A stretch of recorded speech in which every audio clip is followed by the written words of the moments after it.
Hi, my name is Michelle. I am a photographer and a social media consultant in New York City. And I also decided to start a series of, uh, I guess, what to do or self-help videos for people who are aspiring to be a flight attendant, or just if you're new in the game and you want to, brush up and, get some tips from someone who has been through a few things.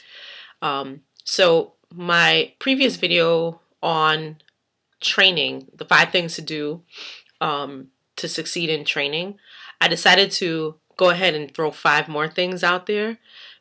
And so what I wanted to begin with was the first thing that you do, number one, the first, I guess you could call it number 6, but one of the things you can do once you get to training is, you know, have a sit down with your roommate.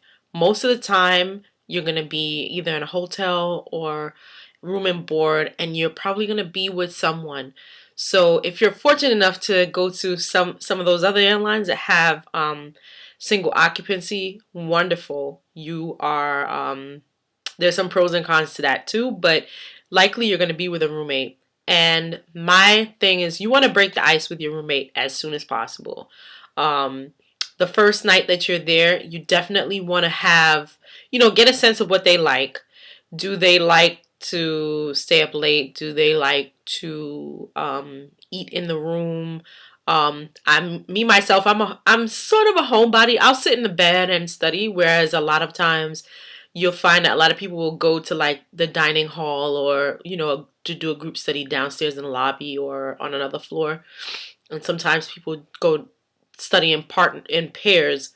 I don't mind staying in the room and studying, so I'm a bit of a homebody.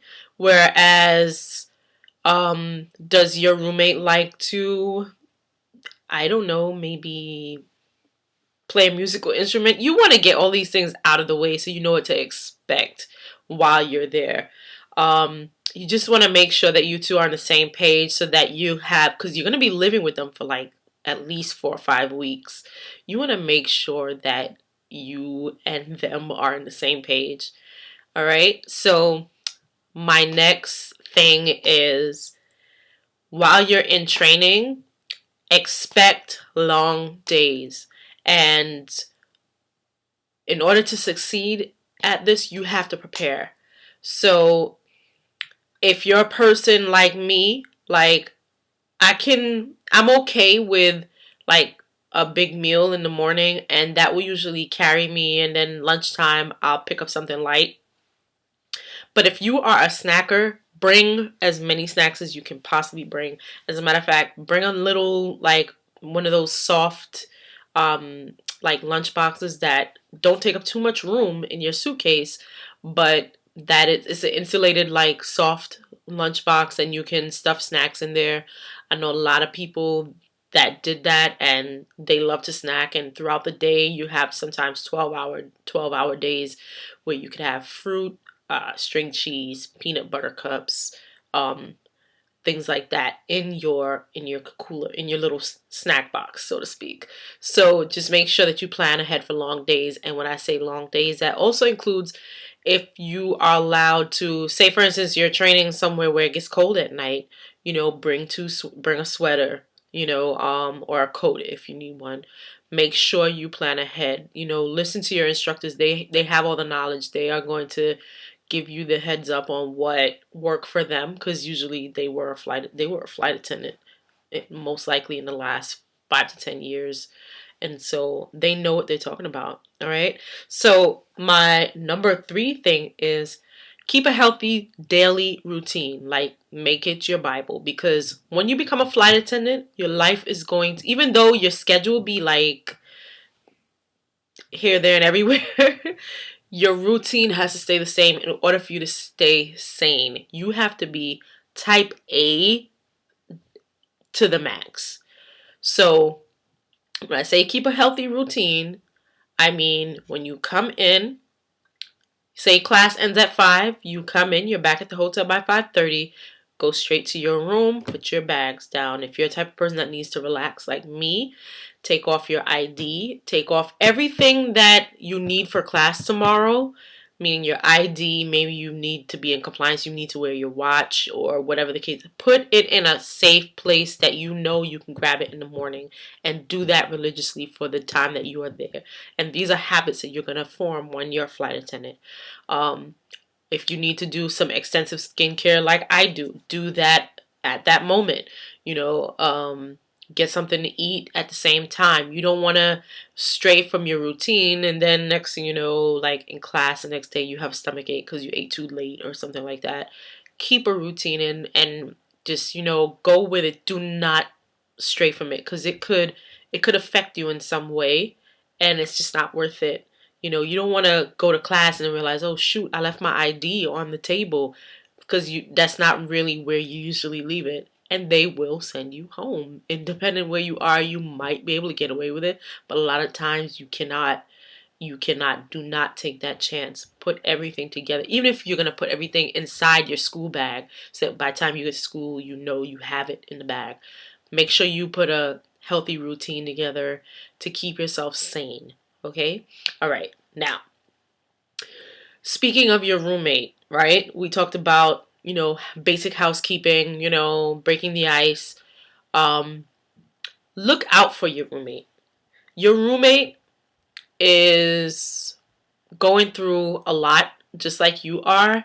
So there are times that you want to probably strangle her or him, and she probably wants to do the same to you. You guys are under a lot of stress, and being nice to your roommate, I mean, like, look out for them. You know, like, if you see something, if they're like usually a really cheerful person, and one day you see them, you know, being a little withdrawn, don't just take it upon yourself. Well, I gotta study. I can't, you know. Ask them how they're doing, because chances are it's something going on at home and they can't even help it. They can't do anything about it. They might be upset at something that you did that, you know, could, you know, affect their concentration, or just, you know, it could be just a misunderstanding, or a communication barrier that you two may have. But the point is, you definitely want to look out for your roommate. You know, like in my training in Dallas, we were fortunate to have a great breakfast buffet, and we had a chef, and I would tell the chef to make my roommates make her omelet, because she had a special omelet for her diet, and sometimes she couldn't get out the room quick enough, but I could. So I would always tell the chef to make it if I got down there before she did. Number 4, and this is probably one of the most important things on this little 5-piece list. Stay away from drama. And when I say stay away from drama, you may have heard it before, but no, really, stay away from drama. It is not worth it.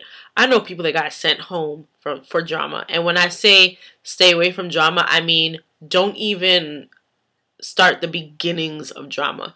Because here's the thing. You and somebody might have a disagreement in class. And then after class, you're going home on the bus, and more words are exchanged, or maybe you say something about that person to someone else, and the word gets back to the person that you were arguing with originally, and they go and they tell the instructors. Now, that person might be doing it vindictively to get you sent home, and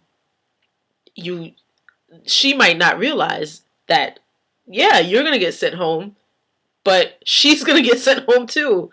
And the funny thing about drama is that usually there's one in every class, at least one, that is full of drama, that has a stick somewhere that doesn't belong, you know, or they're under a lot of stress, and they're lashing out and taking it out. Their side personality is coming out toward people in the classroom. Do not indulge in that. That is not for you. That's not why you're there. Even if you are the drama person, do not bring it to training. Stay to yourself. Keep the drama at home. You don't need to bring that to class, because you will get sent home. Especially in roommate situation. You don't want to see, like, you don't want to bring the roommate situation, if there is one, to an instructor or to the new hire coordinator. You don't want to do that. Do not rat on your roommate unless it's something really like rule breaking that is affecting you from passing. Like if they're doing drugs in the room or something, that's totally different. But if you're having like little spat here and there, do not go to the people that are training you, because guess what's gonna happen? They're gonna send both of you home, and that takes care of it.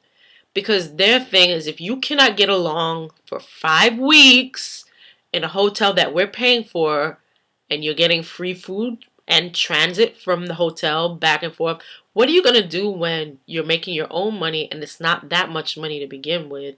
You have to struggle to get from point A to point B on your own, and you have to work with somebody that you don't like. They can't trust you on a plane. They want to make sure that you can work in teams and work seamlessly and not show out without, because it's an independent job. You don't want to show anything to your instructors or to your new hire coordinator that would make them think you will not represent the company in the right way. And some people just cannot they cannot contain themselves, and they will be eliminated from the program. Do not be one of those people. Think first before you do anything. And that includes drama and roommate drama. Right. Okay. So basically, I covered all 5. I think. Even if I didn't, those are things in addition to the previous stuff that I had put out there for being able to pass your ground school training. I'm a little tired right now if I'm rambling. I just got from a shift. It's actually 1:15 here in New York City, and thank God I have home reserve tomorrow. So on that note, enjoy your evenings and good night.